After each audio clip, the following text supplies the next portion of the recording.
Happy Saturday, parish orphans and retrogrades. I'm sorry to have to come to you live today with a story that broke less than 24 hours ago. It's by a friend of the show, great scholar, Dr. Micah Hickson. I want to praise her work. Particularly, I want to praise LifeSite, where the article's up. Generally, I get lots of stuff from LifeSite, generally, and Dr. Hickson particularly. And this is another bad story about Francis. I think it's in many ways one of a kind, that there was a Papal Mayan Mass celebrated by Francis himself as far back as 2016, which is earth-shattering. It's humongous news, and should be. If you heard about this, if you live somewhere in the South American region and you knew, or you're a Pachamama, like many of us, non-appreciator, don't write me and say, oh, I knew about this. What's the big deal? If you knew about this and you're not devastated, then we have a problem. So it's the Diocese of San Cristobal de las Casas. And in February of 2016, February the 15th, Pope Francis celebrated a Mayan ritual here.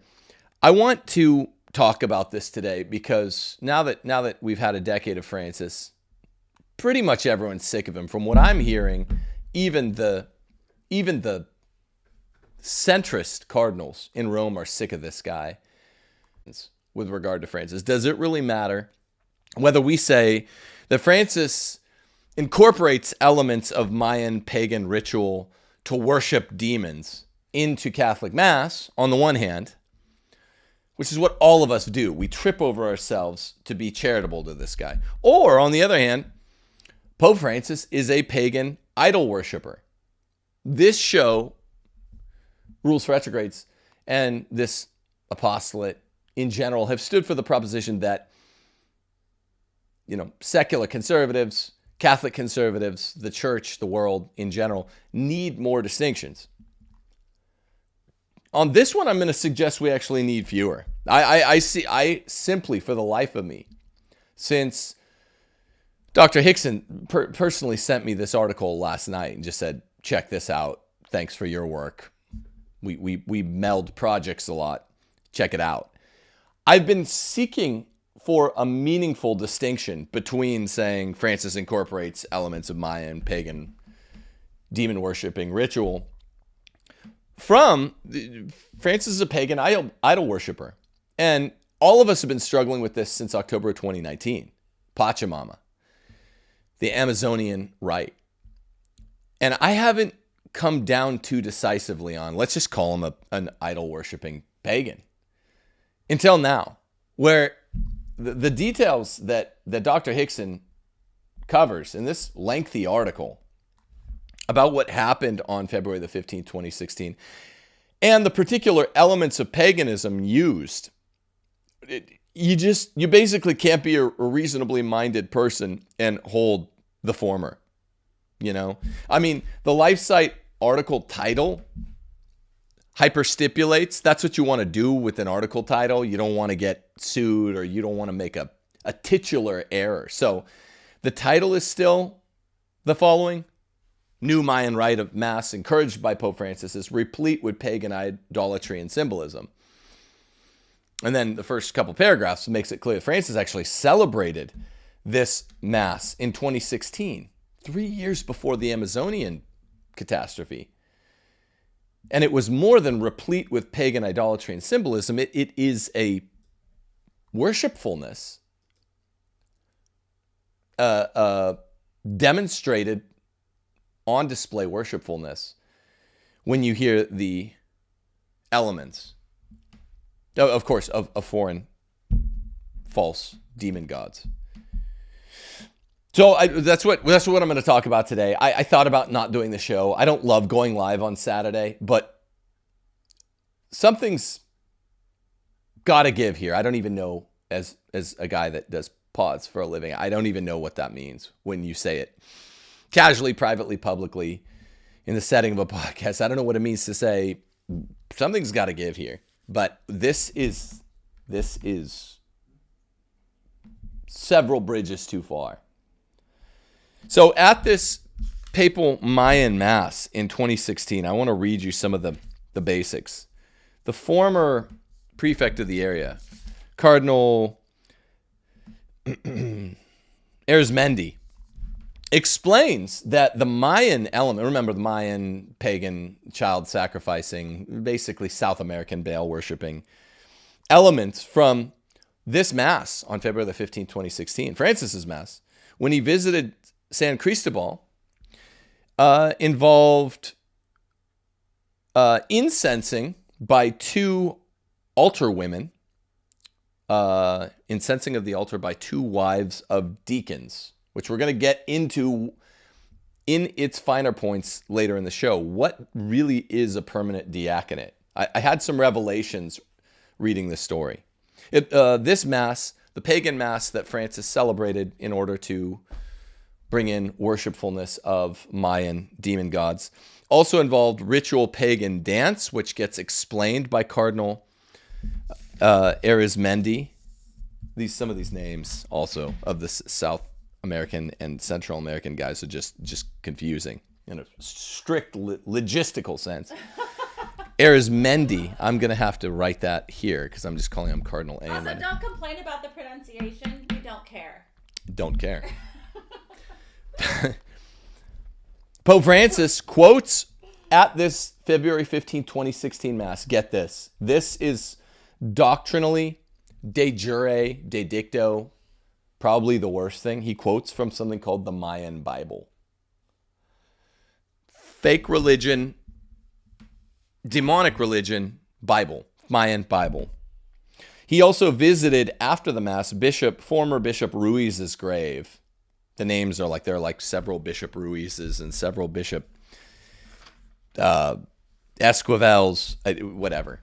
But the point is, Bishop Ruiz, to give you some context, is the one that's responsible for what Dr. Hickson will call the Chiapas experiment. Chiapas is in the southern part of Mexico, where this particular diocese, Cristobal de las Casas, is located. And the experiment was formerly, as you can guess, under Benedict, Ratzinger / Benedict, spanning a period of years, was frowned upon.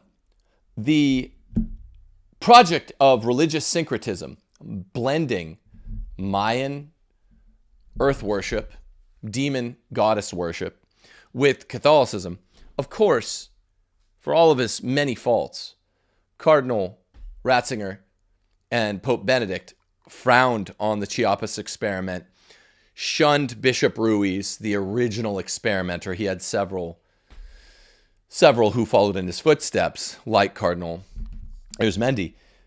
But when Francis, in 2016, said this pagan worshiping Mass, idol worshiping Mass, he visits the grave of Bishop Ruiz, according to Dr. Hickson and LifeSite. And he does so in an honorarium. So I would answer, before we get started into the nitty gritty, it does not actually matter whether we say Francis, now we find out 3 years before Pachamama, incorporated elements of Mayan pagan ritual, demon worship into a Mass. On the one hand, we're trying to say so many details that we fail to generalize. It's hyperstipulation. Versus what you would normally say in any other walk of life, in any other form of life, any other social orbit, any other social context. If you're telling a story, you generalize first. That's how thesis statements work. That's how propositional thought works. You generalize first and you say, look, I'm going to give you my 3 favorite reasons for liking my favorite movie. I'm going to tell you my 3 favorite jelly beans, to use an example I used in my last Pope show. And then, I'm going to tell you now, and then I'm going to get to them in particular. Francis is a pagan idol worshiper. That's how you would say this if you were not a Roman Catholic who's trying to be obedient. faithful to the office of the Pope, even though this Pope hates the Church of Jesus Christ, the one true church. He hates it.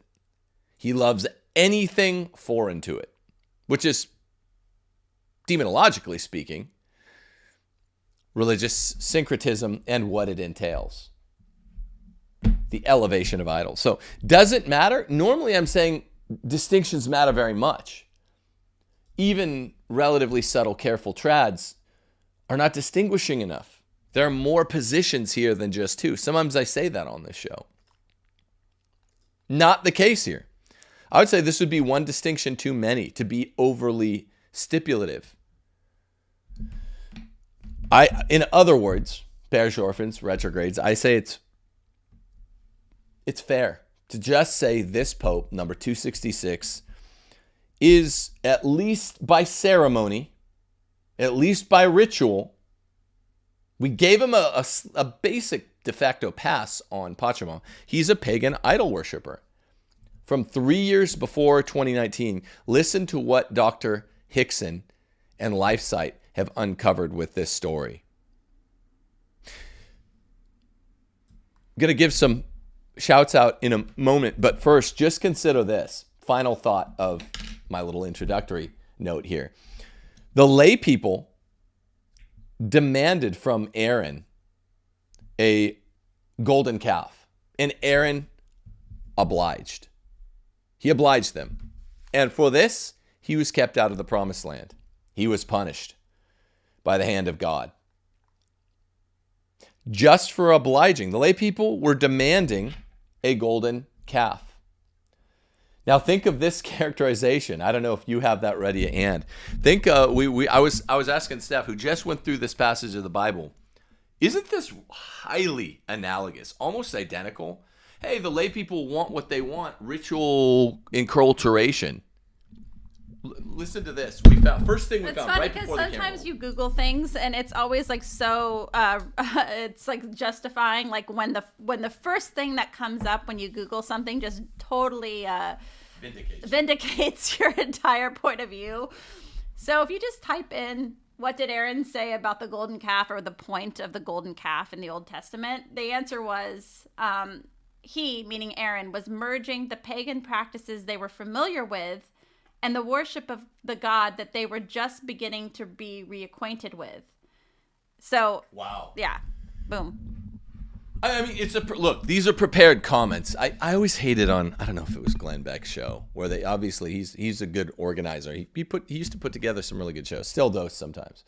But when you go, wow. I mean, we found this 30 seconds before we started. But without being smarmy, wow. That's strikingly on all fours with the analogy I hoped to draw, with the analogate, what Francis has done with the Central and South American idol worship, which is totally endemic to the region. It's on all fours, meaning it's a perfectly apposite fact pattern. Far more tight analogy than I had even hoped to make. Would you read that again? This is precisely what enculturation is, in the sense which crosses the line that's just idol worship. The answer was Aaron, was merging the pagan practices they were familiar with the worship of the God they were just beginning to be reacquainted with. So, and again, like this is Exodus 32, 1 through 35. The golden calf, the idol made by Aaron. Exodus 32, 1 through 35, the Israelites demanded that Aaron make them an idol, a golden calf, in rebellion against the will of God during the 40 days that Moses was absent. Moses climbed to Mount Sinai to speak with God. There he received 2 tablets of stone, which God wrote the 10 Commandments.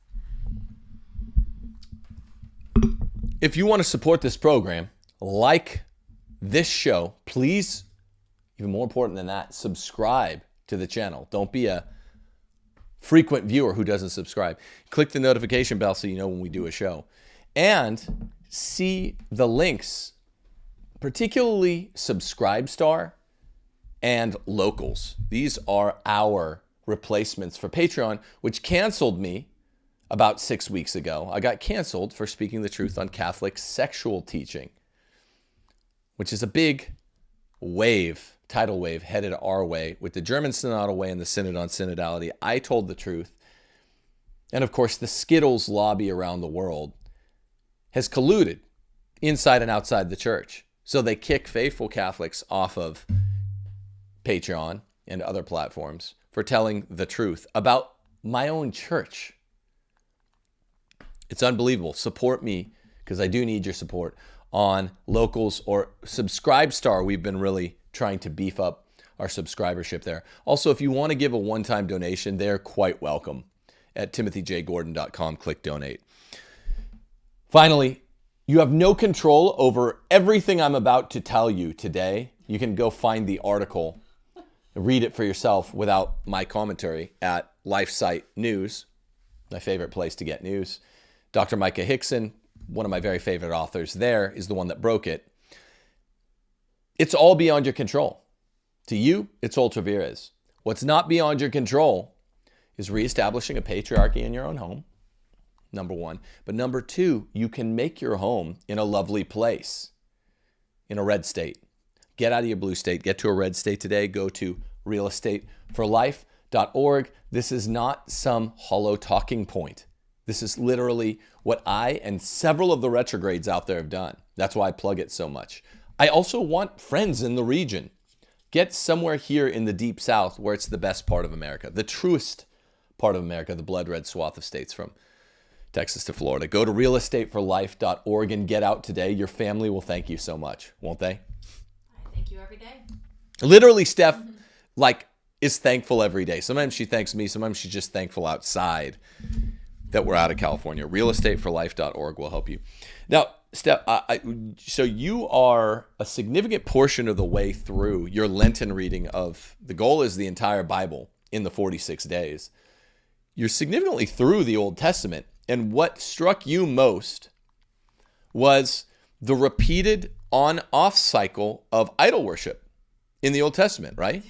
Isn't that what struck? And that's what's going on right now. That's what I realized with Francis. It's like the thing that enrages the Lord in the Old Testament continually, that the Israelites just forget that they're not supposed to worship any gods besides the one true God.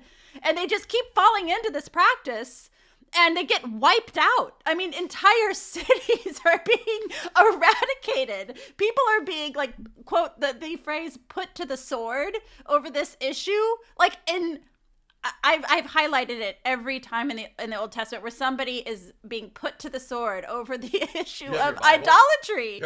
I'll show you Steph's Bible. Let me get it. Next, oh yeah, I'll show it to you this time. Okay. She has highlighted this thing. It looks like every girl's notes that I would see in law school, their outlines.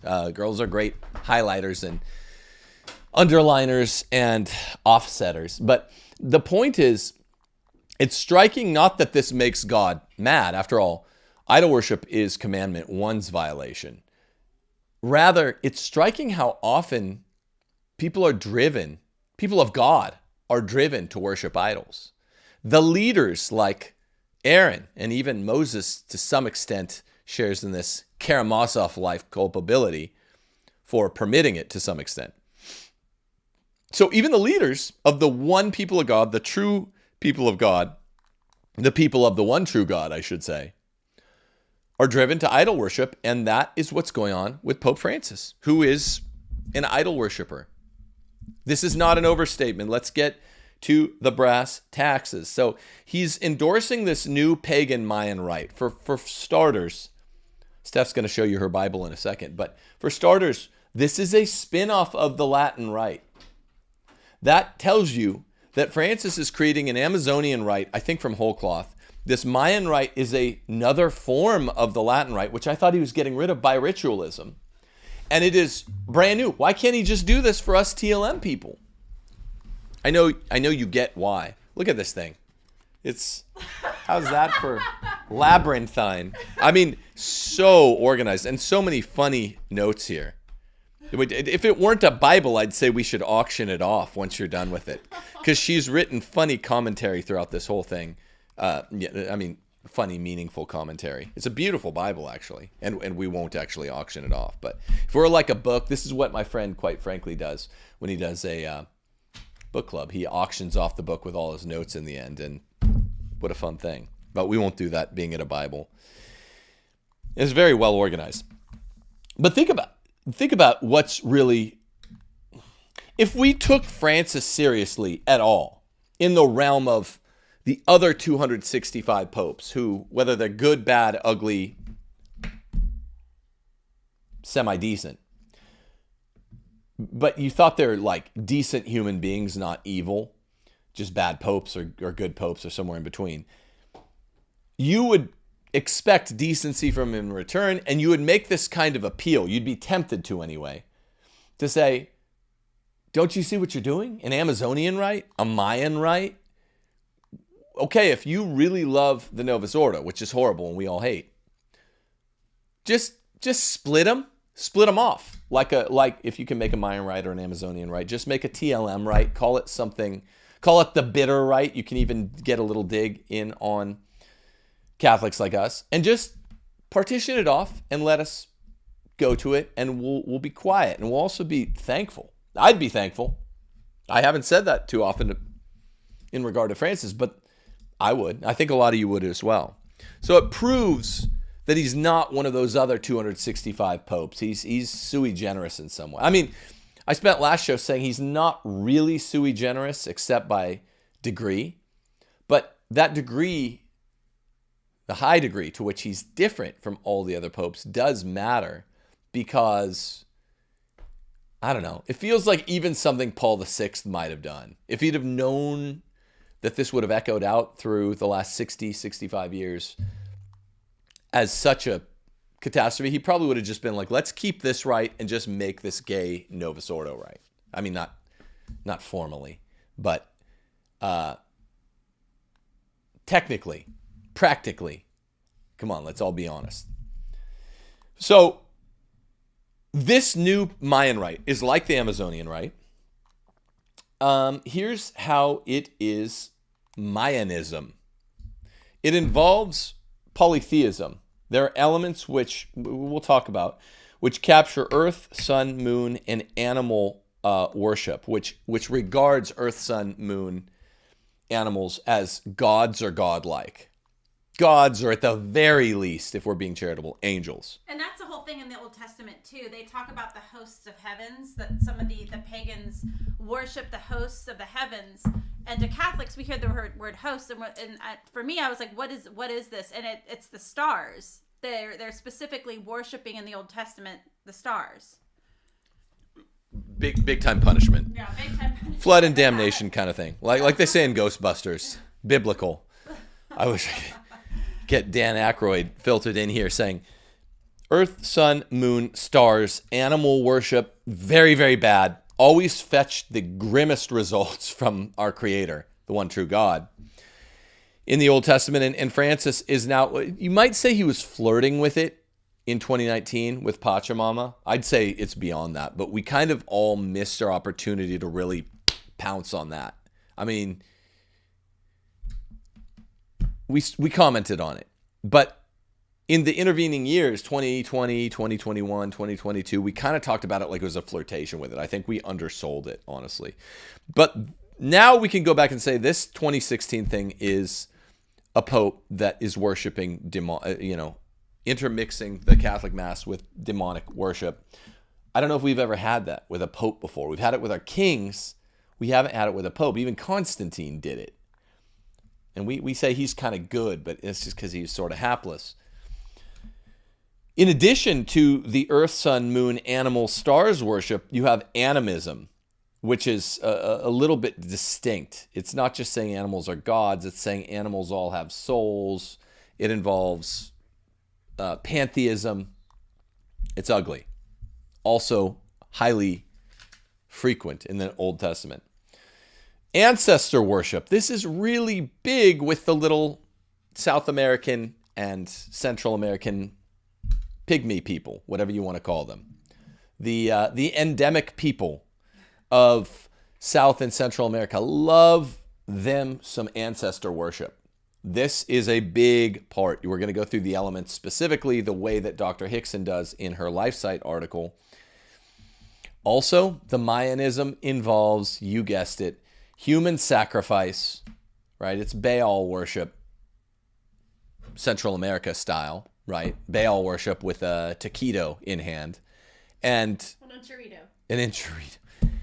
And I'm not sure how this gets incorporated into the Mass. This might just be a kind of nota bene, a not so good nota bene that Dr. Hickson included here. That, remember, the Mayans have this sort of ghost looming in the background, large.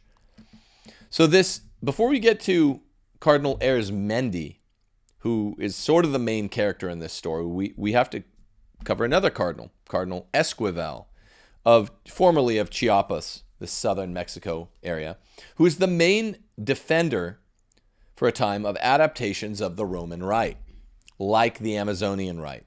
Like the Mayan rite, it's unclear whether or not the Amazonian rite is considered bi-ritual Roman rite, Latin rite, or whether it's considered a distinct rite. And this is the problem with having all these rites in the church. People defend the negotiated sort of consideration of the Eastern Catholic churches getting to retain their liturgy. If you don't know, the Byzantine Catholics have the exact same liturgy as the Greek Orthodox Divine Liturgy. The Coptic Catholics have the exact same liturgy as Coptic Orthodox, with one little change. In the creed, they do say the Filioque. That little change, but otherwise, these Catholic other rites, the Eastern rites, are the exact same Mass as their Orthodox brethren. It was a bargaining chip in the middle 13th, 14th, 15th centuries, those middle centuries of the second Christian millennium, in order to keep them on our side, keep them from going full ortho. But it's the exact same Mass, literally the exact same Mass, aside from you must say the Filioque in the creed. A lot of people don't know that. So there is a problem with this sort of negotiation. It's not a doctrinal problem. It's not a faith-threatening problem in the large sense. It's a faith-threatening problem in the small sense. That now, those are good Masses. A lot of you prefer them to the Novus Ordo. I don't know where I come out on that yet. But the point is, it's a slippery slope argument. That means I don't really condemn it in principle. I condemn it because now you have Mayan rite and Amazonian rite. So Cardinal Esquivel has a famed friendliness with the Amazonian rite founder and forwarder. Cardinal Esquivel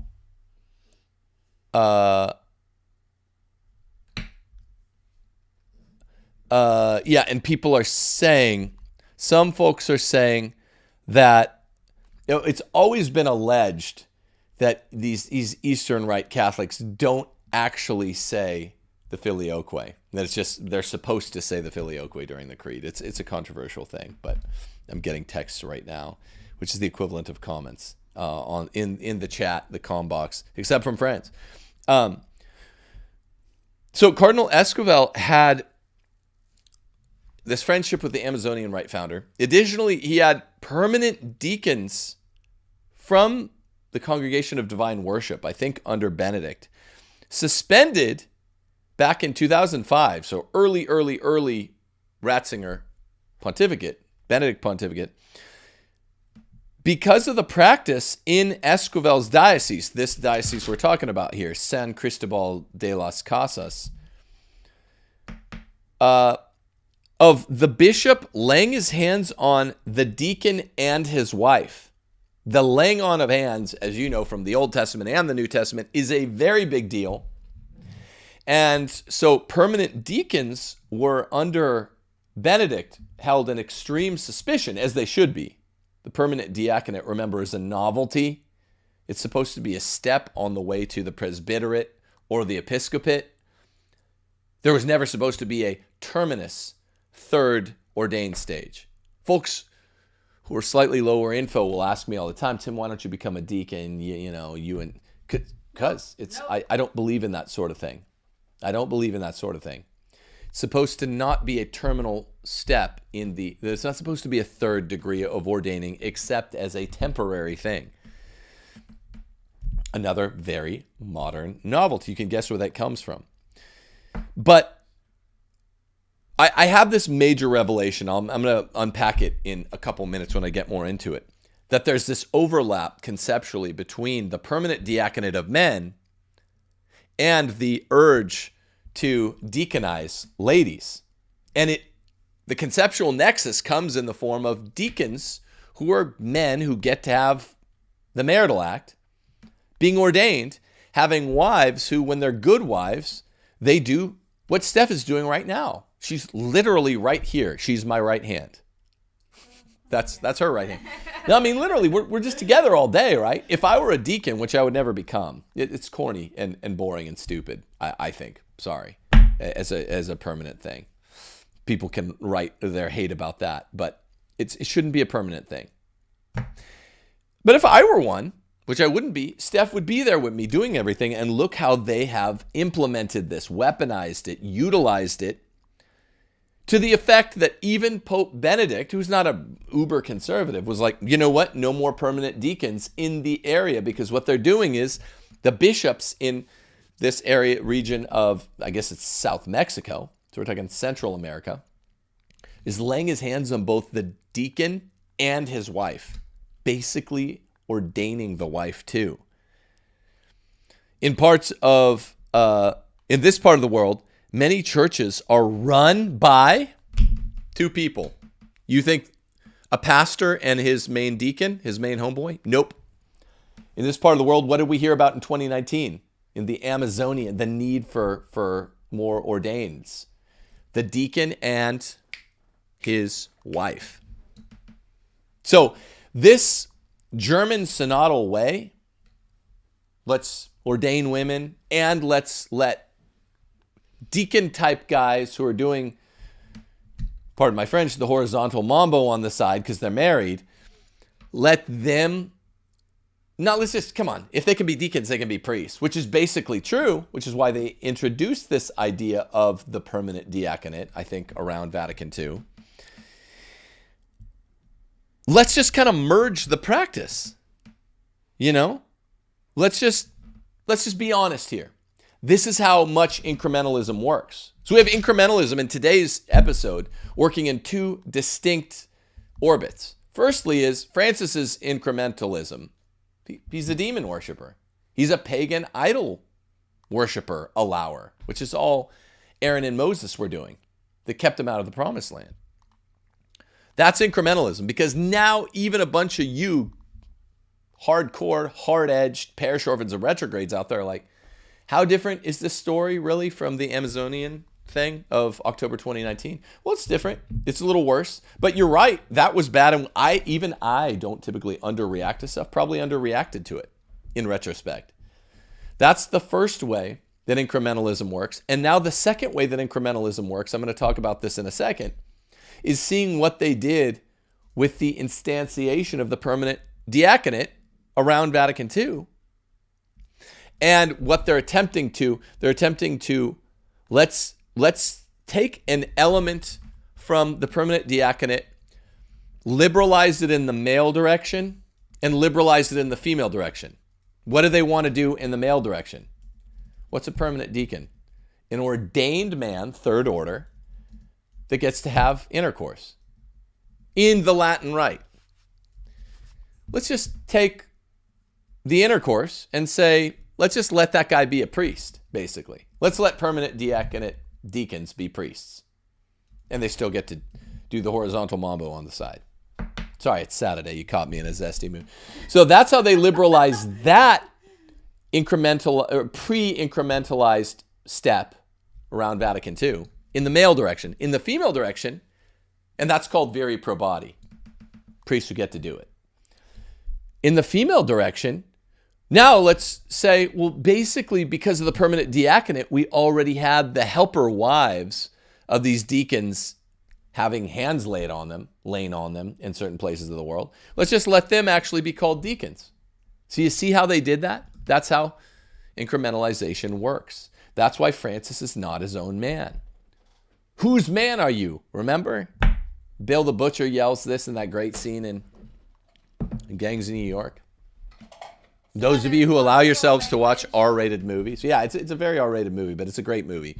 Whose man are you? Whose man is Francis? Well, I think the mask is now off. It's been off for a while. We know whose man he is. I won't trouble to say here.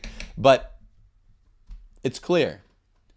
The incrementalization works for the demon worship, and the incrementalization works for the procedural sets of steps which lead to open demon worship, like having very probati in the Latin rite and women deacons. Cardinal Arizmendi spoke to Francis as early as December of, what year do you think? 2013. 6, 7, 8 months after Francis took office, about this quote-unquote regional problem. Francis told us, Arizmendi said, that the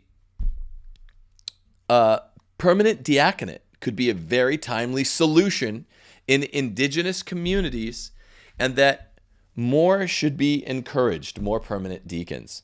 This is reflected or evidenced,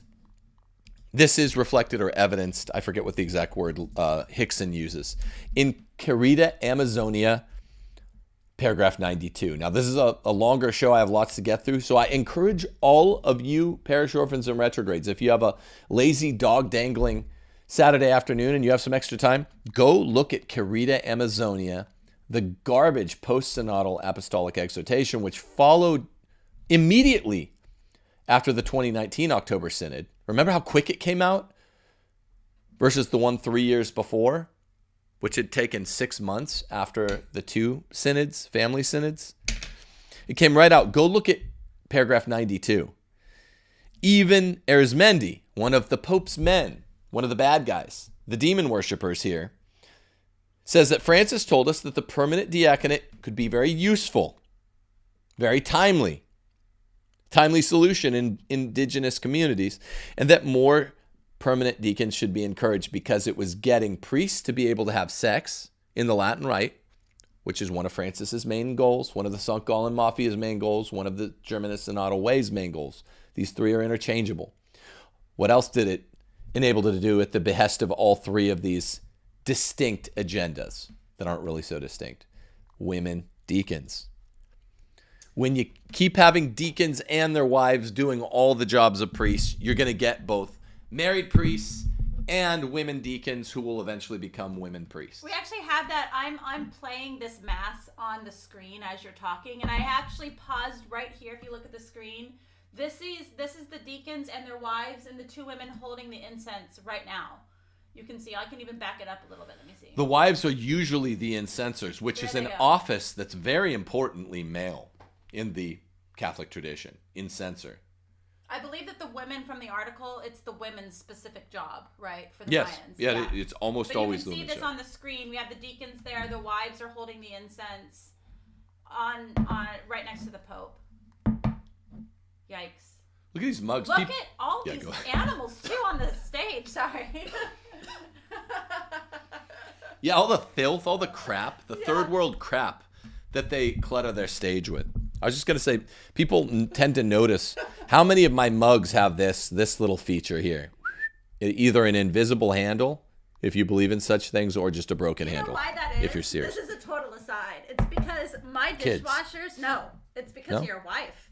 Because I load my dishwashers down to the brim. There is not an inch of space left in our dishwashers, and that's why our cups look so horrible. Yeah, Steph clutters her dishwasher like a Mayan altar, which is actually a real term, cluttered with third world crap.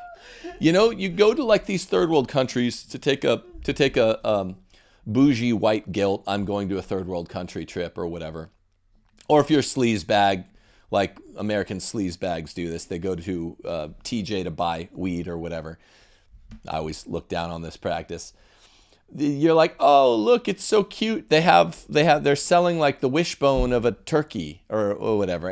It's just third world clutter. And they're bringing this to something called the Mayan altar. Dr. Hickson covers the Mayan altar in great detail. I'm going to show you all the paganism, the demon worship that these folks do.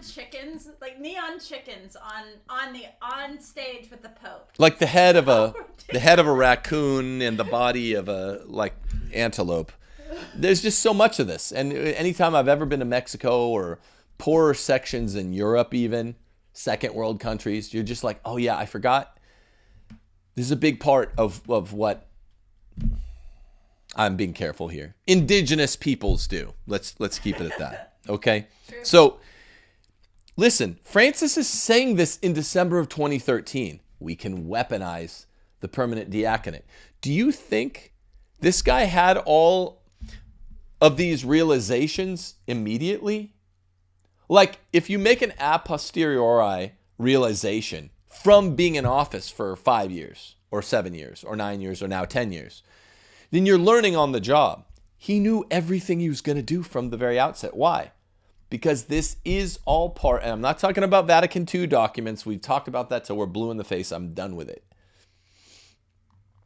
I'm talking about the Vatican II, pre-Vatican II era overthrow of the church, whereupon you got a permanent diaconate. You get all 4 female doctors of the church after Vatican II. You get the new Mass. You get ecumenism, which is really just pagan idol worship, out the wazoo. So he knew a few months after being Pope to tell Cardinal Arizmendi that the permanent diaconate could be a very timely solution in indigenous communities and that more will be encouraged. And he knew eventually that he was going to pursue this Gallen agenda, which would, in the first place, allow adultery, which is what he did with Amoris Laetitia. He said you can be a remarried adulterer. The remarried adultery suggests there's no real such thing as mortal sin, or if it still be called mortal sin, it carries no punishment. It carrieth no punishment. And you're not eating and drinking damnation upon your soul, the way real Catholics believe. And then he got to Gallen agenda items too, very pro-body. Priests who can have sex and women who can be ordained. You call it a deacon. Like I just showed with the married priests. Once you can get someone into deacon, you can get them into priest. So it's all about having men and women who are priests, and they don't really care about being able to have sex with women. I think folks in Francis's camp, I think they're also working, and this is a bit more cutting edge, behind the scenes on getting rid of the rules as to what sex one is allowed to have sex with. They're going to try to change that. So then eventually you could just have a bunch of priests and bishops who can do it with one another.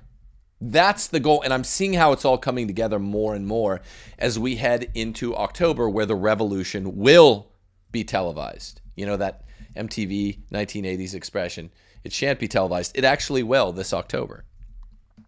In 2014, the LifeSite reported, I didn't catch this, that the ordinations of the deacon with his wife, basically a co-deacon, has been recommenced 1 year into Francis' pontificate. This quietly was done as a key step in the agenda. These guys are such good planners. And I didn't catch it, but LifeSite did. Good reporting that they do. No one knew exactly what the plan would be. First, we're going to tend to the divorce and communion for the divorced and civilly remarried. Then we'll tend to very pro-body women deacons. Then we'll get the Skittles agenda through, so there's just no more sex rules. Additionally, Francis encouraged the development of an indigenous rite that Cardinal Arizmendi recalls Francis encouraging an enculturated rite that's like the Congolese rite. So he's creating all these new rites: Amazonian, Mayan in South Mexico and Chiapas, a Congolese rite. And here's why. Because all of these broken third world culturally bankrupt cultures. I'm trying to choose my words nicely here. Okay, third world armpit culture. These are being elevated for a few reasons. These are the cultures, go watch History Channel or Discovery, that Baalist, ritualist, liberal. What else? They also like the animism. They also like the sun worship. They also like the moon worship. The element of witchcraft by communing seancically with your ancestors. It's everything they